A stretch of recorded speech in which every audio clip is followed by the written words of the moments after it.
Christopher Columbus ഈ പേര് കേൾക്കുമ്പോൾ തന്നെ നമ്മുടെയൊക്കെ മനസ്സിലൊരു ചിത്രമില്ലേ? ധീരനായൊരു സാഹസികൻ, പുതിയ ലോകം കണ്ടെത്തിയാൽ അല്ലേ? പക്ഷേ സ്കൂൾ പുസ്തകങ്ങളിലൊന്നും പറയാത്ത കുറച്ച് ഡ്രാമയും ചിലപ്പോൾ നമ്മളെ ഞെട്ടിക്കുന്നതുമായ ഒരു മറുപുറമുണ്ട് ആ കഥയ്ക്ക്. അപ്പോ ഇന്ന് നമ്മൾ ആ യഥാർത്ഥ കഥയുടെ ചുരുളഴിക്കാൻ പോകുകയാണ്. അതുകൊണ്ട് നമ്മൾ ഇത്രയും കാലം കേട്ടറിഞ്ഞ ആ നല്ല പിള്ള കഥകളുണ്ടല്ലോ, അതൊക്കെ ഒരു നിമിഷത്തേക്ക് അങ്ങ് മറന്നേക്കൂ. എന്നിട്ട് ഈ ഒരു ചോദ്യം മാത്രം മനസ്സിൽ വെക്കുക: കൊളംബസ് ശരിക്കും ഒരു ഹീറോ ആയിരുന്നോ, അതോ ചരിത്രം നമ്മളിൽ നിന്നും മറച്ചുവെച്ച ഒരു വില്ലനായിരുന്നോ? ഈ ഒരു ചോദ്യത്തിൽ നിന്ന് നമുക്ക് ഈ കഥ തുടങ്ങാം. അപ്പോ നമ്മുടെ കഥ തുടങ്ങുന്നത് എവിടെയാണെന്നറിയോ? ഒറ്റ നോട്ടത്തിൽ ആര് കേട്ടാലും ഇയാൾക്ക് ഭ്രാന്താണോ എന്ന് ചിന്തിച്ചു പോകുന്ന ഒരു ആശയത്തിൽ നിന്നാണ്. ഒന്നോർത്തു നോക്കൂ, ലോകം മുഴുവൻ ഭൂമി പരന്നതാണെന്ന് വിശ്വസിക്കുന്ന ഒരു കാലം. ആ സമയത്താണ് ഒരാൾ വന്നിട്ട് പറയുന്നത്, അല്ല, ഭൂമി ഉരുണ്ടതാണ്, അതുകൊണ്ട് നമ്മൾ പടിഞ്ഞാറോട്ട് കപ്പലോടിച്ചാൽ കിഴക്കുള്ള ഇന്ത്യയിലെത്താമെന്ന്. ആ ആളായിരുന്നു ക്രിസ്റ്റഫർ കൊളംബസ്. സ്വന്തം നാട്ടിലെ പണക്കാർ, പോർച്ചുഗലിലെ രാജാവ്, പോകുന്നിടത്തെല്ലാം അയാൾക്ക് പരിഹാസം മാത്രമായിരുന്നു മറുപടി. എല്ലാവരും അയാളെ കളിയാക്കി ഓടിച്ചു. ആ സ്വപ്നം അവിടെ തീർന്നു എന്ന് കൊളംബസ് പോലും കരുതിയ നിമിഷം. അപ്പോഴാണ് ആ വിളി വരുന്നത്, അങ്ങ് സ്പെയിനിൽ നിന്ന്. അവിടുത്തെ രാജാവിനും രാജ്ഞിക്കും ഇയാളെ ഒന്ന് കേൾക്കണമെന്ന്. അതായിരുന്നു അയാളുടെ അവസാനത്തെ പ്രതീക്ഷ, ഒരേ ഒരു കച്ചിത്തുരുമ്പ്. അങ്ങനെ രാജാവിനും രാജ്ഞിക്കും മുന്നിൽ കൊളംബസ് തന്റെ പ്ലാൻ അവതരിപ്പിക്കുകയാണ്. നോക്കൂ, ഇന്ത്യയിലേക്കും ചൈനയിലേക്കുമൊക്കെ കരയിലൂടെ പോകുന്നത് ഭയങ്കര അപകടമാണ്. കടലിലൂടെയാണെങ്കിൽ ആഫ്രിക്ക മുഴുവൻ ചുറ്റിവളഞ്ഞു പോകണം, ഒരുപാട് സമയം വേണം. പക്ഷേ ഞാൻ പറയുന്ന വഴിയിലൂടെ, അതായത് പടിഞ്ഞാറോട്ട് പോയാൽ നമുക്ക് വളരെ എളുപ്പത്തിൽ അവിടെ എത്താം. അവിടുത്തെ സ്വർണവും സുഗന്ധദ്രവ്യങ്ങളുമെല്ലാം നമുക്ക് സ്വന്തമാക്കാം. ശരിക്കും അതൊരു ചൂതാട്ടമായിരുന്നു, ലോകത്തിന്റെ ചരിത്രം തന്നെ മാറ്റിമറിക്കാൻ പോകുന്ന ഒരു ഗംഭീര ചൂതാട്ടം. കൊളംബസിന്റെ ആ വാക്കുകളിൽ എന്തോ ഒരു ശക്തിയുണ്ടായിരുന്നു. ആ വാദങ്ങൾ ഫലം കണ്ടു. സ്പാനിഷ് രാജാവ് സമ്മതിച്ചു. അങ്ങനെ 3 ചെറിയ കപ്പലുകൾ അന്നുവരെ ആരും പോയിട്ടില്ലാത്ത അജ്ഞാതമായ ആ മഹാസമുദ്രത്തിലേക്ക് യാത്ര തിരിക്കുകയാണ്. ഒരു വശത്ത് പുതിയൊരു ലോകം കണ്ടെത്താനുള്ള അടങ്ങാത്ത ആവേശം, മറുവശത്ത് അവിടെ കാത്തിരിക്കുന്ന സ്വർണത്തോടുള്ള അടക്കാനാവാത്ത ആർത്തി. ഇത് രണ്ടും ചേർന്നാണ് ആ പായ്മരങ്ങളിൽ കാറ്റ് നിറച്ചത്. അതൊരു ചെറിയ സംഘമായിരുന്നില്ല കേട്ടോ. നാവികർ, പട്ടാളക്കാർ, പിന്നെ ഭാഗ്യം പരീക്ഷിക്കാനിറങ്ങിയവർ, അങ്ങനൊരു 900ഓളം ആളുകൾ. ഒന്ന് ആലോചിച്ചു നോക്കൂ, ഇതിനു മുൻപ് ആരും പോയിട്ടില്ലാത്ത, ജീവനോടെ തിരിച്ചു വരുമോ എന്ന ഒരു ഉറപ്പുമില്ലാത്ത ഒരു യാത്രയ്ക്ക് 900 പേർ. ആ യാത്രയുടെ ഒരു വലിപ്പം നിങ്ങൾക്ക് ഊഹിക്കാമല്ലോ അല്ലേ? ദിവസങ്ങൾ കടന്നുപോയി, ആഴ്ചകളായി. യാത്ര തുടങ്ങിയപ്പോഴുണ്ടായിരുന്ന ആ ആവേശമൊക്കെ പതുക്കെ പതുക്കെ ആ തിരമാലകളിൽ അലിഞ്ഞില്ലാതായി. കണ്ണു തുറന്നാൽ കാണുന്നത് അറ്റമില്ലാതെ കിടക്കുന്ന കടൽ മാത്രം. കരയുടെ ഒരു പൊടി പോലുമില്ല.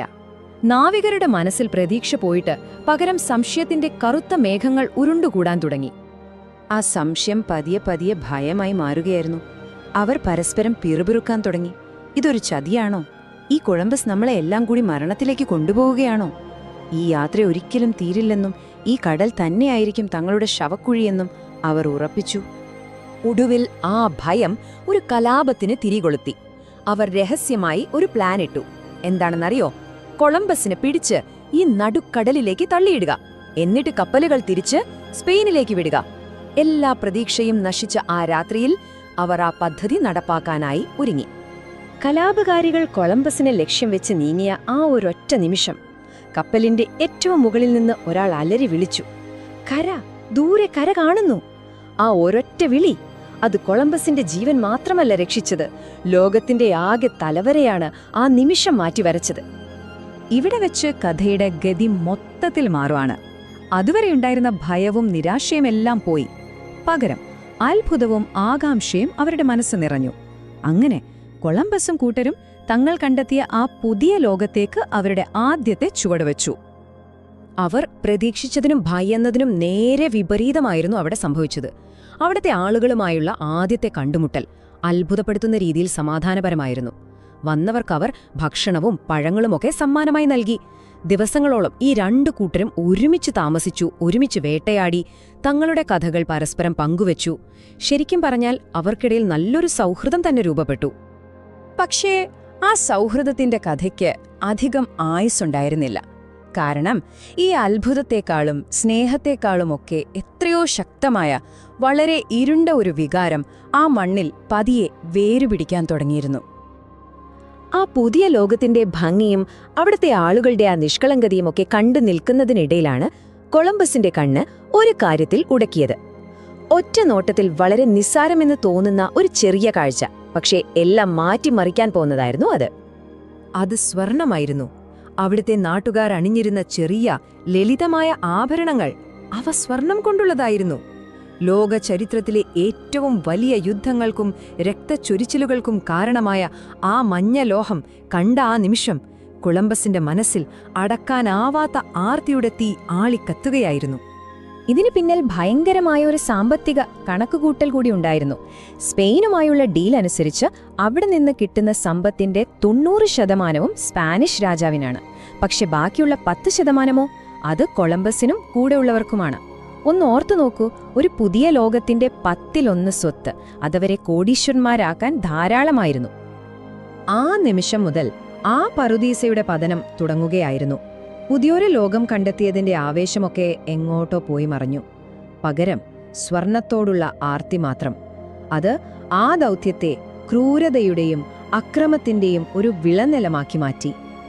കുറച്ചുനാളത്തേക്ക് സ്പെയിനിലേക്ക് പോയിട്ട് കൊളംബസ് തിരിച്ചു വന്നപ്പോൾ കണ്ടത് ഒരു നരകമാണ്. താനിവിടെ നിർത്തിപ്പോയ പട്ടാളക്കാരെയെല്ലാം നാട്ടുകാർ കൊന്നുകളഞ്ഞിരിക്കുന്നു. അവരുടെ താമസസ്ഥലം കത്തിച്ച് ചാമ്പലാക്കിയിരിക്കുന്നു. എന്താണ് കാരണമെന്ന് അന്വേഷിച്ചപ്പോഴാണ് ആ സത്യം മനസ്സിലായത്.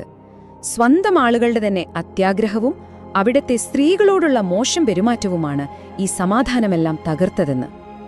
എന്നാൽ ഇതിനൊരു പരിഹാരം കാണുന്നതിനു പകരം കൊളംബസ് ചെയ്തത് ആ ക്രൂരതയെ ഒരു നിയമമാക്കി മാറ്റുകയാണ്.